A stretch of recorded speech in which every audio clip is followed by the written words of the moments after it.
traveling around East Texas for these stories on points of interest, we come into some unique and interesting individuals. And this morning we have as our guest one of the most interesting individuals we've come across, Mr. Ira Lockett of Gladewater. He's going to tell us about being brought up in the Gladewater area at the turn of the century. Mr. Lockett, your father's name was Isaac Lockett. And he was born slave in Arkansas.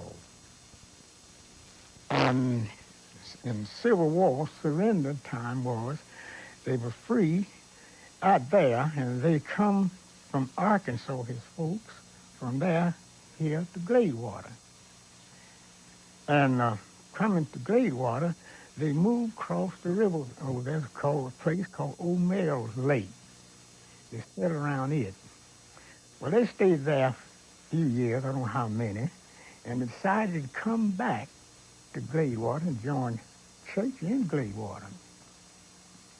Well, they lived there sometimes, a few times, and they moved from there out here in Upshur County.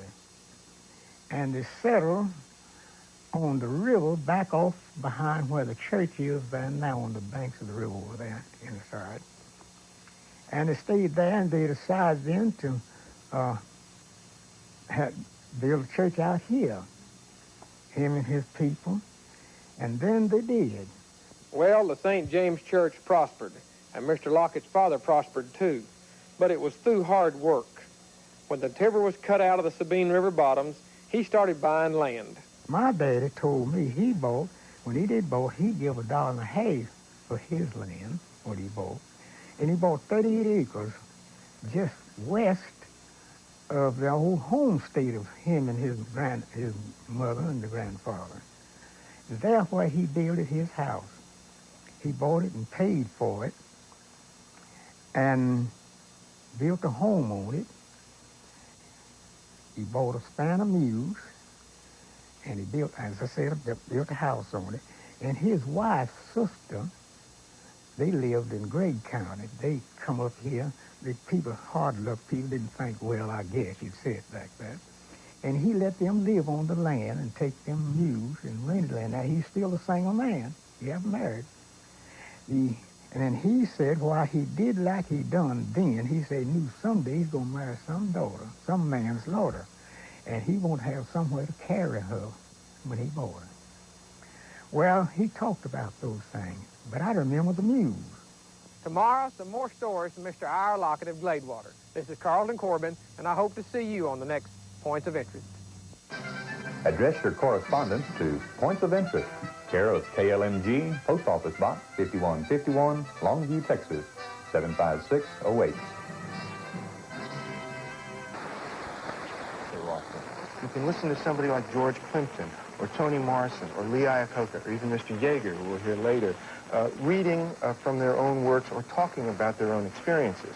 And that, to me, is the essence of the spoken word. The very first one was Dylan Thomas, and he set the tone for it. This is exciting for people who don't like to read, especially those kids in school who want to get out of it. Audio cassette. Thanks a lot, Digby. And we will be back. It's now 23 after the hour, and there's more in the morning news, so stay around.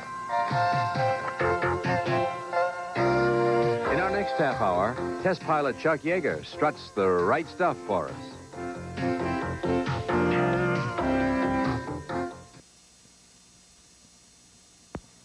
Every week, TV Guide magazine tells you what's new, who's who, and puts television's world in perspective.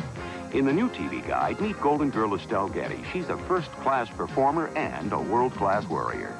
Then read about Rupert Murdoch. Can this controversial media magnate create a fourth network? And don't miss the latest on Hollywood love scenes. There's romance, but on some sets, the thrill is gone and the chill is on. It's all inside the new TV Guide.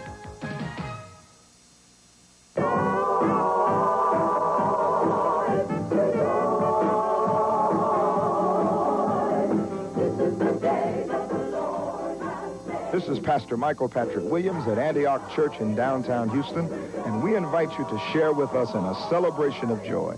Hear dynamic Bible preaching, anointed inspirational singing, and feel the power of God working in your life. Watch Celebration of Joy every Sunday here on this station. Welcome to Community Calendar for Friday. The Evening Pilot Club of Longview will be hosting their 5th annual bridal show Sunday, February 9th from 2 to 5 p.m. at the Mod Cobb Activity Center in Longview. The style show will begin at 3:30 p.m. Theater Project Longview is currently accepting tax-deductible donations from those who want to see quality theater in the area.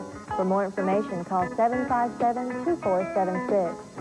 Lon Morris College will be holding their 1986 homecoming February 22nd and is looking for alumni from the classes of 46, 56, 66, and 76. If you fall into one of these categories, Lon Morris College would like to hear from you.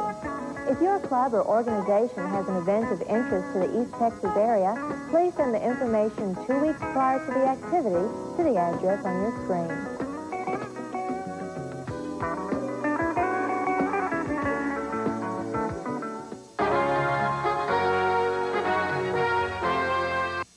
Brown, Cook and Taylor Insurance, the agency with a total insurance concept.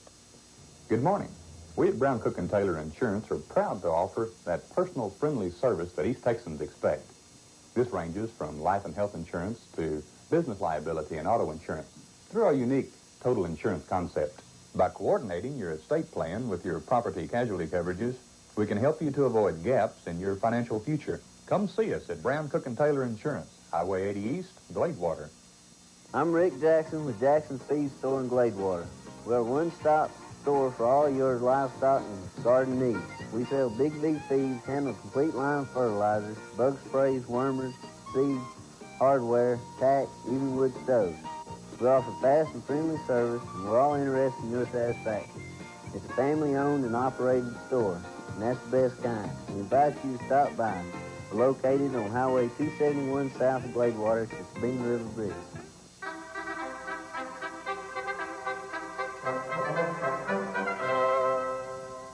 Welcome to Points of Interest. Your host, Carlton Corbin. Good morning. Once again, we're the guests of Mr. and Miss Ira Lockett of Gladewater, Texas, where he's telling us about stories growing up in this area during the turn of the century. Mr. Lockett, tell us about your school days. My first school teacher was named Elliot Angel. And I went to him a little bit when I first started. And he started and got me up into first and second grade. Then after his time, he had another teacher that come in with him called Baker. And Baker, I could read, can't read now, it wasn't my calling.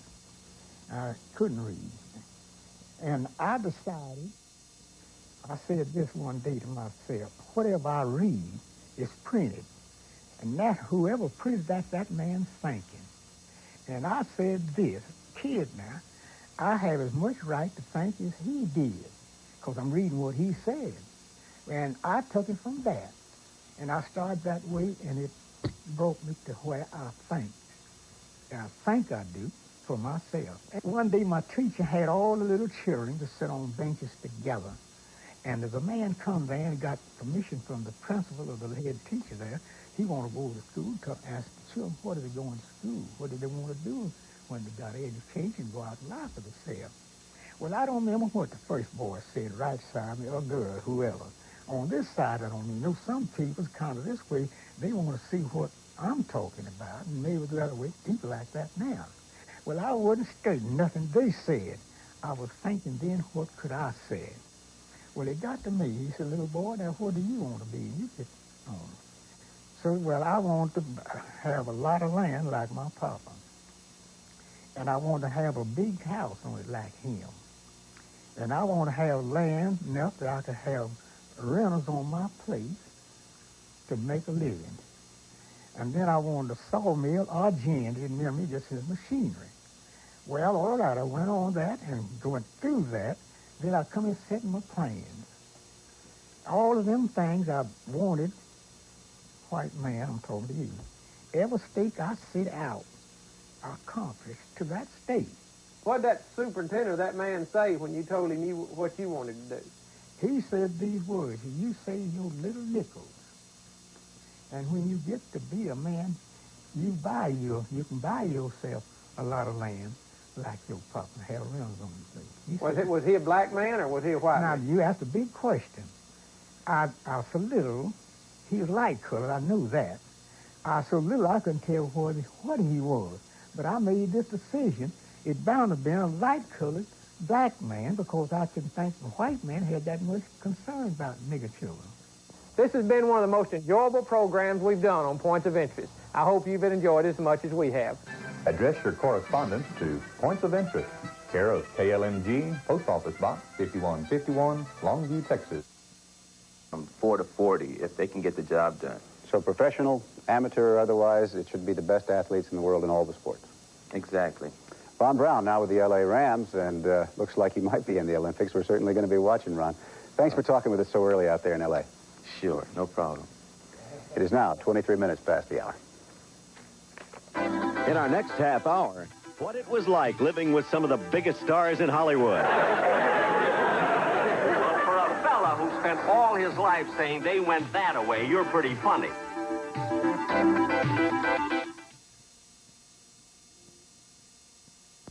The following announcement is for honorably discharged U.S. veterans age 18 to 59. The toll-free number shown on your screen is used to respond to the following. Do not miss this important information exclusively for veterans. Veterans of all branches of service and spouses of qualified veterans, stand by for complete details. Already over 2 million veterans have called to find out how this card can serve them exclusively. Hi, I'm Roger Staubach. If you're a veteran age 18 to 59, or the spouse or widow of a vet, write down this toll-free number, because one quick phone call can bring you all the facts about a plan that offers you a choice of 10, 20, up to $50,000 in term life benefits. $50,000 for under $10 a month. And since your spouse is also eligible, your total family protection can reach up to $100,000. All this at affordable veterans rates. All you have to do is pick up the phone and call. Operators are ready now to serve you. In a matter of days, an information package will be sent directly to your home. In it, you'll find all you need to apply right away. In fact, you don't even have to take a medical exam. You'll also receive your own Veterans Life card embossed with your name. It's all absolutely free with no obligation. As a veteran, you owe it to yourself to get the facts about this exclusive offer. So call now. Veterans, call 1-800-582-2300. That's 1-800-582-2300. An information package will be mailed to you immediately. Call now. You will also receive an updated guide to veterans' benefits showing what government benefits veterans are entitled to and how to collect. Operators are standing by. Call 1-800-582-2300. The information is free, and so is the call. That number again is 1-800-582-2300. Well, coming up, one of the hottest young names in figure skating. A woman right on top of the world right now. Her name is Debbie Thomas, and we'll be talking with her around the corner on the CBS Morning News. Brown, Cook & Taylor Insurance, the agency with a total insurance concept. Good morning. We at Brown, Cook & Taylor Insurance are proud to offer that personal, friendly service that East Texans expect. This ranges from life and health insurance to business liability and auto insurance through our unique total insurance concept. By coordinating your estate plan with your property casualty coverages, we can help you to avoid gaps in your financial future. Come see us at Brown, Cook & Taylor Insurance, Highway 80 East, Gladewater. I'm Rick Jackson with Jackson's Feed Store in Gladewater. We're a one-stop store for all your livestock and garden needs. We sell Big V feeds, handle complete line of fertilizers, bug sprays, wormers, seeds, hardware, tack, even wood stoves. We offer fast and friendly service, and we're all interested in your satisfaction. It's a family-owned and operated store, and that's the best kind. We invite you to stop by. We're located on Highway 271 south of Gladewater at the Sabine River Bridge.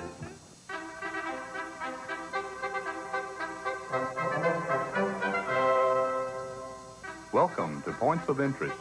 Your host, Carlton Corbin.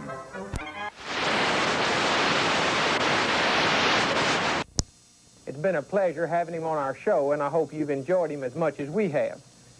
Today, I've just finished asking him to tell us a little bit about his father. Let's watch. Now, one of the greatest things he ever told me in life, I want you to start the courting. Next thing is be married and getting out in the world for myself. He said this word, he's Ira, if people treat you wrong, you treat them right. mister, that growed in me. And I've said this, if me and you get in a fight, I'd rather you to slap me than me to slap you. I had. Or anybody. And I said sometimes, too, I don't go back in that, but in that one thing saved me. He learned me that, and I did. But I tell you what happened. I never did have to have a fight, because I didn't aim to fight. But Papa didn't mean for me to fight. I asked myself, Daddy, Papa mean for you to stand there and let them little boys whoop you? No, Papa didn't want that done. But yeah, I got this dream out of what he said.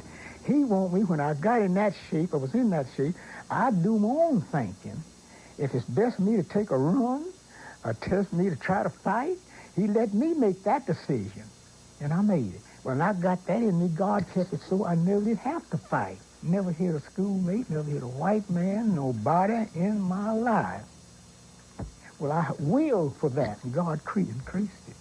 Well, you're mighty active in the old church up here. A lot of people say you're the father of the church. How you reckon they say that? Well, now, they tell me this. First of all, I'm the oldest man in the church. And I started back, this is the third church I helped in the building. You see the one sitting out there? Yes, sir, a new one, yeah. Yeah. Well, that year they built that church. That's the year I quit running my sawmill. It was 1938. And they bought lumber out of that, from my mill, rough lumber, up in the brace, that thing, from my sawmill. That's what I remember so well when I quit the sawmill business. I quit in 38. And I quit that on because I had two little old boys. And there I knew I would go to working them boys around there to save money. And they might fool around and they're big enough and I'd got to get an arm cut off, a leg, and I wouldn't have that done for the mill. So I got rid of it. How many children do you have, Mr. Lockett? I had 6 children. 6 children. 2 boys, 4 girls. 4 girls. Mm-hmm. Well, there's quite an interesting story about that. Tell us about how you had that planned out about your kids. Well, tomorrow he's going to tell us that story and a few others. One has to do with a white mule, another one, a Prince Albert tobacco can, and still another, women preachers. This is Carlton Corbin, and I hope to see you on the next Points of Interest. Address your correspondence to Points of Interest, care of KLMG, Post Office Box 5151, Longview, Texas, 756. Carlton Corbin. Good morning. Our interview with Mr. Lockett continues. He tells us his plans for his upcoming family. I didn't want but 4 children when I married, and and I wanted the oldest to be a boy. It didn't make no difference how the rest of them come. But God wouldn't let me have it like, and he, well, he didn't fix it that way. He let the oldest have been a girl, and the other 3 was girls. I had 4 girls and 2 boys. But the first bit boy, he named both of them boys. Papa agreed. He named Vivian Whitfield, and Roscoe Conquering Simmons, some great man he named them after. He wanted to name them both. Well, all right. I didn't believe in women preachers. Coming up, I didn't. And one day, my wife was pregnant with a baby. And she told me, she says, Ira, I believe I'm called to preach. I didn't want that, but I didn't frown. And then a lot of time I probably would have said something again, but I didn't. She told me she believed she was called to preach. Well, I didn't want to hear it, but I did. And I didn't tell her nothing to disencourage her. I let her go on, because I didn't want her preaching. It was this oldest boy was in her then. That's what it was. It wasn't the preaching his oldest boy, huh? Uh-huh. You talking about the old mule, a man plowed a white mule or something? Tell me that story. Well, I went to the convention over in back in the East. That's where slavery was. I always thought it was this way. But it's back over Mississippi, back over in there. Well, after I got up and driving for myself, me and my wife and my baby daughter, we went over there to a National Baptist convention. Well, my brother's with, he had done come out of the army, and he was shell-shocked, and done got him to where he's at home, and he was drawing his money. I was from the garden risking with me because of the fact I was better prepared than any other child. Well, we carried him with us, and my baby girl and my wife. Well, one day we was down there eating, buying soda water around there, have stands at them places, and I was talking to the colored people there, and I said, I got to, we heard over here in this country where y'all is, if a black man is plying a gray mule, he has to call that mule a Mr. Mule. And I was laughing, kidding them about that. And I asked him, was that true? They said it was. Them didn't remember back then. And then he go in a store, he want to buy a can of Prince Albert. He go in the store and he wants to back package that. He had to say, Mr. Prince Albert. And next week, we're going to compress many weeks of hard work into 1 week of interesting shows. Points of Interest went behind the scenes with the Actors Repertory Theater in Tyler and learned, among other things, acting ain't easy. Address your correspondence to Points of Interest.